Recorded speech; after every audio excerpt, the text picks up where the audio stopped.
እኔ ማን ነኝ? ከየት ተገኘው? አላማይስ ምንድነው? ይሄንን የማያስብ ሰው በተቃራኒው ምን ይሆናል? አጥፊ ነው የሚሆነው። ያለንበት ሀገራዊ ሁኔታ ከዚህ የመነጨ ነው የሚመስለው። የራሳቸውን ክብር ባለማወቃቸው የሌላውን ሰው ክብር ይነካሉ። ይሄ የክርስትናው ብቻ አይደለም፣ ወደ እስልምናውም ስቴጅ ብዙዎች የሚጋሩት ታሪክ ነው። ያ ማለት የፍርድ ቦታቸው ነው። ይሄ ታያቸው በጣም ይገርመኛል። እዛ ቤት የታሰሩ ሰዎች መቼም እስር ቤቱ በስሜ ይደረግልኝ ብሎ ሊከራከር ይችላል። እዚህ ዓለም ያለን ሰዎች ምን ያህል አስቀያሚ ዓለም ውስጥ እንዳለን እንኳን የተረዳን አይመስለኝም። ለዘላለም እዚህ ይኖራሉ ብሎ የሚያስብ ነው የሚመስለው። የትኛውም ክርስትና ዓለም ክርስቶስ በደሙ ዋጅቶናል ብሎ ነው የሚያምነው። ሰው ነፍሱ እንደምትጠቅመው ካወቀ ነፍሱን መከተል አለበት። ያ ማለት ስጋ ሊጎዳ ይችላል ማለት ነው። ፈተና አለ፣ መከራ አለ።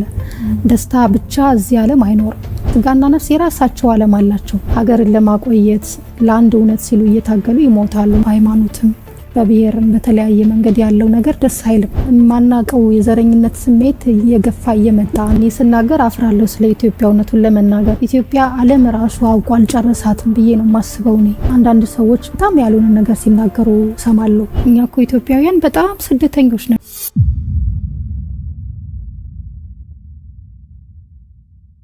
ሰው ራሱን መግዛት የሚችለው መጀመሪያ ስለ ራሱ ሲያውቅ ነው። እኔ ማን ነኝ ማለት ሲጀምር ነው ራሱን ለመግዛት የሚችለው። እኔ ማን ነኝ ማለት ሰው ራሱ ሰው የሆነበትን አላማ ከሱ የሚጠበቀውን ማንነት ምን ማድረግ ይጠበቅብኛል? እኔ ማን ነኝ? ከየት ተገኘው? ያው የመጀመሪያው የሰው ልጅ ጥያቄ መሆንም ያለበት ስለሆነ እሱ ሰው ሆኖ የተፈጠረው እንግዲህ አእምሮአዊ ነው። ሰው ማለት ያስባል፣ ይመራመራል። ሰው ከሌሎች ፍጡራን የሚለየው በማሰቡ ነው፣ በመመራመሩ ነውና እኔ ማን ነኝ? ከየት ተገኘው? አላማይስ ምንድነው? የተገኘውለት አላማ ምንድነው ብሎ ማሰብ ሲጀምር ራሱን መሆን ይጀምራል። ይሄንን የማያስብ ሰው በተቃራኒው ምን ይሆናል? አጥፊ ነው የሚሆነው፣ ወንጀለኛ ነው የሚሆነው። ይሄንን የማያስብ ሰው የራሱን ማንነት ክብርም አያውቅም።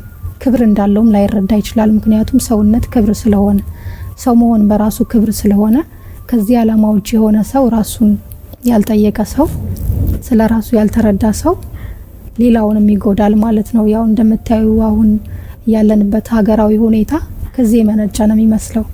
ሰዎች ስለ ራሳቸው ባለማወቃቸው፣ የሰውን ክብር ባለመረዳታቸው፣ የራሳቸውን ክብር ባለማወቃቸው የሌላውን ሰው ክብር ይነካሉ፣ የሌላውን ሰው ማንነት ይነካሉ። ያ ሲሆን ደግሞ ምን ይመጣል? አንዳንዴ እንደው ምን ላለው ያው እንደምታውቂው በታሪክ አዳምና ሔዋን ቦታቸው ገነት ነበር። ይሄ የክርስትናው ብቻ አይደለም፣ ወደ እስልምናው ስቴጅ የታሪክ ብዙዎች የሚጋሩት ታሪክ ነው። እናም በብዙ ቤተ እምነቶች ይሄ ዓለም ጊዜያዊ እንደሆነ ነው የሚነገረው። ዘላለማዊ ሕይወት እንዳለ ይነገራል። ከዚህ ውጪ ሰው ከሞተ በኋላ ሕይወት እንዳለ ነው ብዙዎች የሚያስተምሩት በብዙ ቤተ እምነት። ያ ማለት እዚህ የምንኖረው ለጊዜው እንደሆነ ነው ማለት ነው፣ ለጊዜው ነው ማለት ነው። በእኛ አስተምሮ ደግሞ ስታዩ አዳምና ሔዋን ከበደሉ በኋላ ከገነት ተባረሩና እዚህ ምድር ላይ እንዲቆዩ የተፈረደባቸው ያው የድነት ታሪክ እስኪሰራላቸው ድረስ ነው። ያ ማለት የፍርድ ቦታቸው ነው። ይሄ የቀኖና ጊዜያቸው ነው፣ ወይም እስር ቤታቸው ነው። ይሄ ወህኒ ቤታቸው ነው ማለት ነው።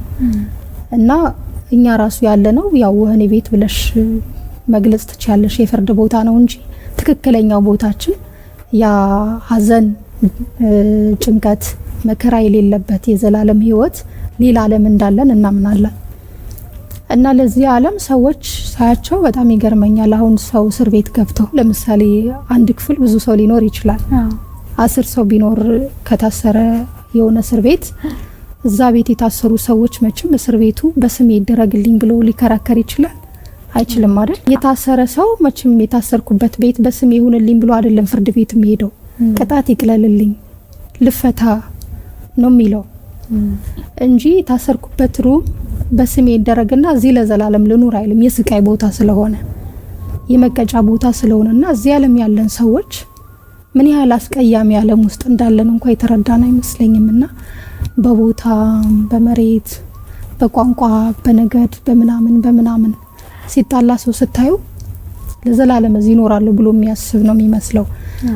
እና እንደዚህ ብሎ ማሰብ ቢችል ሰው ይሄንን የቅጣት ቦታ እንደሆነ አስበው ለዛኛው ዓለም ሲል ቸር ቢሆን፣ ደግ ቢሆን፣ መልካም ቢያስብ፣ ሌላውን ሰው ቢረዳ፣ እርስ በርስ መፋቀር ቢኖር፣ የትኛውም ቤተ እምነት ውስጥ ጥላቻ አይሰበክም። ሰላም ነው ስብከቱ። ክርስቲያንም ይሁን ሙስሊምም ይሁን ሌላም ይሁን የሚሰበከው ሰላም ነው በቤተ እምነት ውስጥ። ግን አማኝ ነን እኛ ብለን ከአማኝ የማይጠበቅ ስራ እንሰራለን። አሁን ክርስቲያን የሆነ ማህበረሰብ የትኛውም ክርስትና ዓለም ክርስቶስ በደሙ ዋጅቶናል ብሎ ነው የሚያምነው። እናምናለን እንደዛ ብለን ከምን ዋጅቶናል? ከብዙ ነገር፣ ከነገድ፣ ከቋንቋ፣ ከዘር አዲስ ነው ያደረገን። ሁሉን ፍጥረት አንድ ነው ያደረገው። የተጣላውን ሁሉ ፍጥረት አንድ አድርጓል ብለን ነው የምናምነው ክርስቲያኖች። እና በክርስቶስ ሁላችን አዲስ ነን ብለን እናምናለን። ያንን የሚያምን ክርስቲያን ግን ምናልባትም ሲገል ይሄ ገሌ ብሔር ነው፣ ይሄ ደግሞ የዚህ ቋንቋ ተናጋሪ ነው እያለ እርስ በርሱ ሲተናኮል ስታዩ ታዝኛለሽና ይህን ሁሉ ያመጣውት ለምንድን ነው? ራስን መግዛት እንዴት ይቻላል አልሽኝ? ሰው ራሱን ለመግዛት መጀመሪያ ራሱን ማወቅ አለበት። ከየት መጣው፣ እንዴት መጣው፣ ማን ነኝ፣ ከኔ ምን ይጠበቃል ብሎ ማሰብ አለበት። ሰው እዚህ ዓለም የመጣበትን ዓላማ ካወቀ ይጠበቅበትን ማድረግ በትንሽ ትንሹ እያደረገ የሚጠብቀውን ክብር ለማግኘት ለፈጣሪው መታመን አለበት። ለፈጠረው አካል ሲታመን ዓለም ሰላም ትሆናለች። አሁን ወንጀለኛ የበዛው ለፈጠረው ስለማይታመን ነው። ህዝቡ ለስሙ አማኝ ነው፣ ክርስቲያን ነኝ ሊል ይችላል፣ ሙስሊም ነኝ ሊል ይችላል፣ ሌላም ነኝ ሊል ይችላል። ግን እንደዚህ ነኝ ላለበት እምነት አይገዛም። ሰው ላመነው ነገር አይገዛም እንጂ የትኛውም ቤተ እምነት ውስጥ ያለው ሰው ለእምነቱ ቢታዘዝ ኖሮ ዓለም ሰላም ነበር የምትኖረው። ሁሉ ችግር አይፈጠርም ነበረ።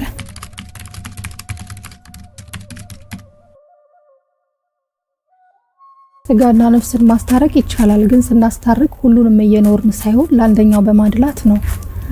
ሰው ነፍሱ እንደምትጠቅመው ካወቀ ነፍሱን መከተል አለበት። ያ ማለት ስጋ ሊጎዳ ይችላል ማለት ነው። ባጭሩ ምን ለማለት ነው? ሁለቱን ማስታረቅ የሚቻለው እንግዲህ የዓለም እንደምታውቂው ለጻድቃን፣ ለነቢያት፣ ለክርስቶስ እንኳን አልተመቸም። የዓለም የፈተና ዓለም ነው። ይህንን መርሳት የለብንም። ፈተና አለ፣ መከራ አለ። ደስታ ብቻ እዚህ ዓለም አይኖርም። ያ ሲሆን ግን ምንድነው እንደምታውቂው እኛ ውስጥ ብዙ ባህሪያት አሉ። የስጋ ባህሪያት አሉ፣ የነፍስ ባህሪያት አሉ። የስጋ ባህሪያት ብላ፣ ጠጣ፣ ብይ፣ ጠጪ፣ ልበሽ፣ ድመቂ፣ አጊጪ፣ ለምን ትራቢያለሽ፣ ለምን ትቸገሪያለሽ፣ አትጨነቂ፣ ከምትጨነቂ ይሄንን በዚህ መንገድ አድርገሽ ለምን ፍላጎትሽን አታሳኪም፣ ባልሆነ መንገድም ቢሆን ሄደሽ ህልምሽና ለምን አታሳኪም፣ ለምን ትቆዝም ያለሽ ይልሻል። ነፍስሽ ደግሞ ብትራቢም በሰማይ ለዘላለም ትኖሪያለሽ፣ ጾሚ፣ ጸልይ፣ ስገጂ፣ ለአምላክሽ ተገዢ፣ ፍቅር ሁኚ፣ መጽውቺ፣ ቸር ሁኚ፣ ደግ ሁኚ ትልሻለች። በዚያም ትደሰትብሻለች። ያ ሲሆን ምንድነው አንቺ ለምትኖሪለት ለዘላለም ህይወትሽ ራስሽን መስዋዕት ማድረግ፣ የስጋ ፍላጎትሽን ወደ ኋላ መተው። ምክንያቱም ስጋና ነፍስ የራሳቸው ዓለም አላቸው። ስጋ ቀሪ ነው፣ ነፍስ ግን ህያዊት ነች። አትሞትም፣ አትበሰብስም እና ለዘላለማዊ ህይወት መስዋዕትነት መክፈል ብዙ ጻድቃን መስዋዕትነት ከፍለዋል አይደለ? እንግዲህ ብዙ ሰዎች ለእውነት ዋጋ ከፍለዋል። ለእውነት ለሰዎች ሲሉ ለሀገር ሲሉ ዋጋ መከፈል ባለበት ቦታ እስከ ሞት ዋጋ ይከፍላሉ ለእውነት ሲሉ እንጂ ውሸት ቢኖር ምናልባት ሰዎች ውሸታም ቢሆኑ ላይሞቱ ይችሉ ነበር። ሀገርን ለማቆየት ለአንድ እውነት ሲሉ እየታገሉ ይሞታሉና ነፍስና ስጋም እንደዛ ናቸው። ነፍስን ለማቆየት ወይም የራስሽን ትክክለኛ ህይወት ለመኖር ብዙ የምትከፊው ዋጋ ይኖራል። ምናልባት መብላት ባለብሽ ሰዓት ላትበይ ትችያለሽ፣ ልትቸገሪ ትችያለሽ፣ ብዙ ችግር ሊገጥምሽ ይችላል። ግን ተስፋ አለው። እንደዛ አይነት ሰው አርቆ የሚያስብ ሰው ተስፋ ስላለው ችግሩ መከራው አይከብደውም።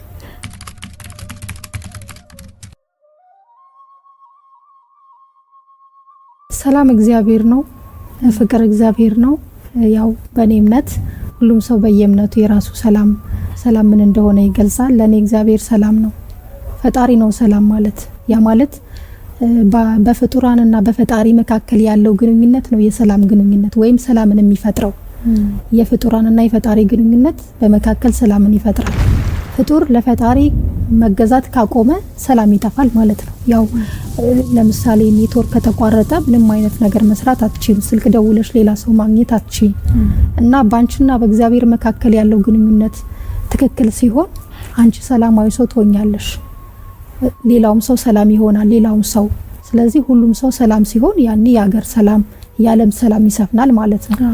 ባጭሩ ለምታምኚው ነገር መኖር ስትችይ ለምታምኚው ፈጣሪ መታዘዝ ስትጀምሪ የራስሽን ሰላም ታረጋግጫለሽ። ሌላም ሰው እንደዛ ሲያረግ ሰላሙን ያረጋግጣል።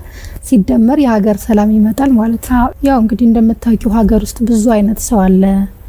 በእምነት፣ በቋንቋ፣ በነገድ ብዙ ልዩነት አለን። ግን የአንድ ሀገር ዜጎች ለምሳሌ እንደ ኢትዮጵያ ስታዩ የተለያየ አይነት ህብረ ቀለም አለን። የሚያምር ህብረ ቀለም በባህል፣ በሃይማኖት፣ በቋንቋ፣ በብሔር ብዙ አይነት ቀለም አለን። ያ ቀለም ለሰላም ሲሆን ያምራል።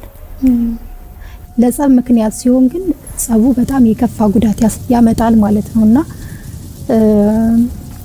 በተለይ እንግዲህ እንደ ህዝብ ስታስቢው ህዝቡ ጋር የሚጠበቅ ነገር አለ። እንደ መሪዎቹ ስታስቢው ደግሞ መሪዎቹ ጋር ማግኘት ያለብሽ ነገር አለ። ለምሳሌ እንደው ህዝቡ እኔ አንዷ ህዝብ ስለሆንኩ አንድ ዜጋ ስለሆንኩ እንደ ዜጋ ከኔ ምን ይጠበቃል ካልሽ ለመሪሽ መታዘዝ፣ ካንቺ የሚጠበቀውን ማድረግ፣ ሀገርሽ ላይ ለምሳሌ ችግረኛ ካለ መርዳት፣ ሰላም ያጣ ሰው ካለ ማስተማር፣ መግባት፣ ሐዋርያዊ አገልግሎት ወይም ተልእኮ መፈጸም፣ ትንሽ ትልቅ ሳቲ ለጸብ ምክንያት አለመሆን ከራስሽ ከመጠበቅ ይጀምራል። አንቺ ራስሽን ስትጠብቂ ለምሳሌ ምንድነው ይሄ የሐሰት ወሬ ከማውራት ለምሳሌ ሰው ያገኘውንም እውነቱንም ሐሰቱንም ያወራል። ያለምንም መረጃ ሳይጣራ ያወራልና ከዛ ይጀምራል ለሀገርሽ ዋጋ መክፈል።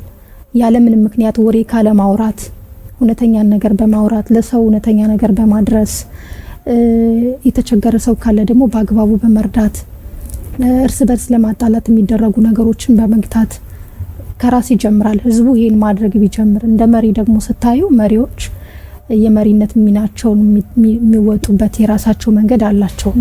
ስለ መሪዎች በጣም ብዙ ለማውራት መሪ መሆን ሊጠበቅብኝ ይችላል። ግን እንደው መጽሐፍ ቅዱስም ሌሎችም መጽሐፎች የሚናገሩት ነገር አለ አይደለ? ያው መሪ የሚኖረው ተመሪ ሲኖር ነው። ህንጻ የሚሰራው በመሰረት ላይ ነው አይደለ? ተመሪም ብቻውን መኖር አይችልም ህዝብ ከሌለ። ማን ነው መሪ ማለቴ ነው። እና መሪዎቹ ህልውናቸው ህዝብ እንደሆነ እያሰቡ ለህዝቡ ሰላም፣ ደህንነት የሚያስፈልጉ ነገሮችን ማድረግ፣ ህግን ማስከበር፣ የህግን የበላይነት ማስከበር፣ ጥፋተኞቹን መቅጣት እና በተለይ አንዳንድ ጊዜ ምንድነው አሁንም ማስተውለው የሚያጠፉ ሰዎች ተገቢውን እርምጃ ካለማግኘታቸው የተነሳ ብዙ ሰው ምእመኑ ይሄ ምንድነው ህዝቡ ይጉላላል። አሁን ያለው መሪ ለህዝቡ ደህንነት ሲል ማድረግ ያለበትን ቢያደርግ መልካም ነው። የምታየው የሀገራችን ሁኔታ ከበድ ያለ ስለሆነ አሁን ያለበት ሁኔታ በሃይማኖትም በብሔርም በተለያየ መንገድ ያለው ነገር ደስ አይልም። የሚያስከፋ ነው። በጣም ብዙ ሰው ውስጡ ቆስሏል። ማናቀው የዘረኝነት ስሜት የገፋ እየመጣ አንዳንዴ ሰው ሲቸግረው የማይሆነውን ሁሉ መሆን ይፈልጋልና እና በብዙ ህዝብ መካከል ብዙ ደግ አለ፣ ክፉም ይኖራል። እንዲህ አይነት እስከዚህ ድረስ ጨለምተኝነቱ በጣም እየገዘፈ መጣ። የጨለምተኝነቱ አስተሳሰብ ከሀገር እንዲወጣ የተማሩ ሰዎች ትልቅ ኃላፊነት አለባቸው። የተማሩ ሰዎች ያለ ማድላት ትክክለኛውን ነገር ህዝቡ አንድ የሚሆንበትን የነበረው ሰላም የሚመለስበትን ነገር ማድረግ ድርሻቸውን መወጣት ይኖርባቸዋል። አንዳንዴ ተምረው ወገንተኛ አስተሳሰብ ይዘው የምታገኛቸው አሉ። ተምረው ስለ ሰውነት ወይም ስለ ሰብአዊነት ማውራት ሲገባቸው ምናልባትም ትላንት የሆነ ቦታ ክሬት የተፈጠረ ታሪክ እያወሩ የባሰ ህዝቡን ለማባላት ወይም ለማጣላት የሚሞክሩ ይኖራሉ። እና እንደዚህ አይነት ነገሮች ስላሉ እንደ መሪ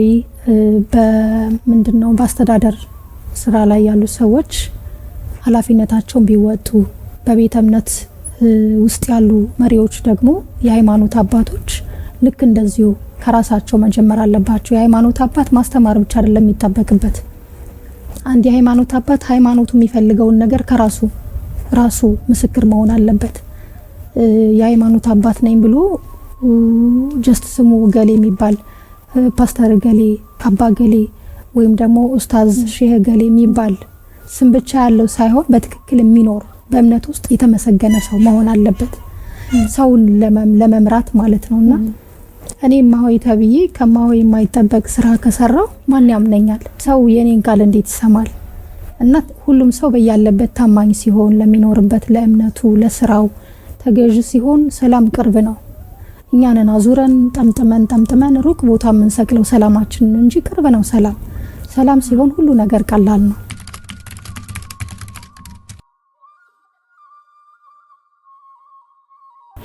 ኢትዮጵያ ያው እኔ ስናገር አፍራለሁ ስለ ኢትዮጵያ። እውነቱን ለመናገር ማፍረው ለምንድን ነው?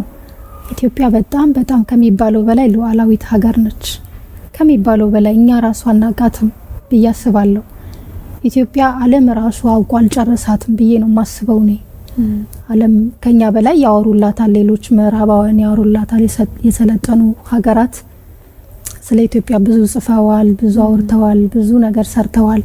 ግን ከዛ ከተባለውም በላይ ናት ኢትዮጵያ። ብዙ ያላወቅልናት ነገር አለ። እንደሚታወቀው ኢትዮጵያ የራሷ ፊደል፣ የራሷ ቀመር ያላት በጣም ብዙ ብሔር ብሔረሰቦች፣ ብዙ ባህል፣ ህብረ ቀለማት ያላቸው ባህሎች ያሉባት ሀገር፣ ኪነ ጥበብ፣ ስነ ጥበብ፣ ስነ ህንጻ፣ ስነ ጽሁፍ፣ ቋንቋ በጣም ብዙ ተነግሮ ማያልቅ ስነ ከዋክብትን ጀምሮ ሌሎቹ በጣም ምጡቅ የሆኑ የጥበብ ውጤቶች የሚገኙባት ቦታ ሀገር ናትና ይሄንን እያወቁ ነው ሰዎች ስለ ኢትዮጵያ የሚመሰክሩት። እኛ ግን አናቀው፣ ያለንን ራሱ አናቀው እና በጣም ብዙ ሀብት አለን። ለምሳሌ ከዚህ ስነሳ እንደው አንዳንድ ሰዎች በጣም ያሉን ነገር ሲናገሩ ሰማለሁ እና ኦርቶዶክስ ስለሆንኩ አይደለም፣ ግን ሌላም ሰው በሆነ ልናገር የምችለው ነገር ስለሆነ ብናገር ደስ ይለኛል። የኢትዮጵያ ኦርቶዶክስ ተዋሕዶ ቤተክርስቲያን የኢትዮጵያ ማንነትን የሰራች ቤተክርስቲያን ናት። ይሄን ሁሉ ቅድም ያልኩሽ ነገር በሙሉ በሷ አማካኝነት የተገኘ ነው። የሃይማኖት አባቶች በጣም ጠንካሮች፣ ንጉስም ሆነው የሃይማኖት አባትም ሆነው ሀገርን ሁለቱንም አስማምተው ሃይማኖታቸውን ከሀገር መሪነት ጋር አስማምተው እንደነ ቅዱስ ላሊበላ አይነት ከዛም በፊት ያሉት ብዙ ቅዱሳን ነገስታት ነበሩ። ቅዱስነታቸው ምንድነው? ለሀገራቸው ያበረከቱትን ነገር ማየት ብቻ በቂ ነው። በጣም ብዙ ነገር ሰርተዋልና አንዳንድ ጊዜ ሰዎች እንደው ከሃይማኖት ጋር በተያያዘ ለሚፈጥሩት ነገር ቤተ እምነቶች በራሳቸው መቆም የሚችሉ ለሀገር ባለውለታ ናቸው። ቤተ እምነት ባይኖር ፈጣሪውን የሚፈራ ህዝብ ከየት ይገኛል? ለፈጣሪው ሲል ለሀገሩ ሰላም ይሆናል። በተዘዋዋሪ ፈጣሪውን ሲፈራ ከወንጀል ነፃ ይሆናል። ያ ማለት ሀገር ሸክሟ ይቀላል ማለት ነው። ወንጀለኛ አይበዛም ማለት ነውና ቤተ እምነቶች ቢጠበቁ መልካም ነው። እና ኢትዮጵያ እንግዲህ እንደዚህ ናት ካልን ይሄንን ሁሉ ሀብት ንብረት ይዘን ከመጣላት ይልቅ አንድ ሆነን ብንሰራበት እንደምታዩ ዓለም ከማድነቅ አልፎ ከኛ ብዙ ነገር ይወስዳል። ብዙ ነገር እኛ ለዓለም መትረፍ የምንችለው ብዙ ነገር ስላለ ለዓለም እንተርፋለን ከራሳችን አልፈንና ሁሉም ሰው ይሄንን ነገር ያንዱ ንብረት የኔ ነው ማለት ቢችል የገሌ የሚባል ነገር የለም። የኢትዮጵያ ውስጥ ያለ ነገር ሁሉም የራሳችን ነውና የትኛውም ኢትዮጵያዊ የትም ቦታ በነፃነት ተንቀሳቅሶ መኖር ሲችል፣ እኛ እኮ ኢትዮጵያውያን በጣም ስደተኞች ነን። ያው ሰው በሙሉ ስደተኛ ቢሆንም ከገነት ተሰዶ እዚህ ቢኖርም ኢትዮጵያውያን ደግሞ በጣም ስደተኞች ነን። የሌለንበት ዓለም የለም። አሜሪካ ብትሄጂ፣ አውሮፓ ብትሄጂ፣ አፍሪካ ውስጥ ኢትዮጵያዊ የሌለበት ቦታ የለም ይታወቃልና ሀገራችንን ደግሞ በጋራ ማሳደግ ቢቻል ሁሉም ተከባብረው በእምነቱ በቋንቋው ሁሉም ልዩነታችን ያው ክብራችን ሆኖ በልዩነታችን ተፈቃቅረን ብንኖር ሀገራችን ትሻገራለች። አሁን ያለው የጨለመው ነገር ይስተካከላል ብዬ አስባለሁ። እግዚአብሔር ደግሞ ሀገራችንን ካለችበት ነገር እንድትወጣ እግዚአብሔር ፈቃዱ ይሁንልን ነው የምለው።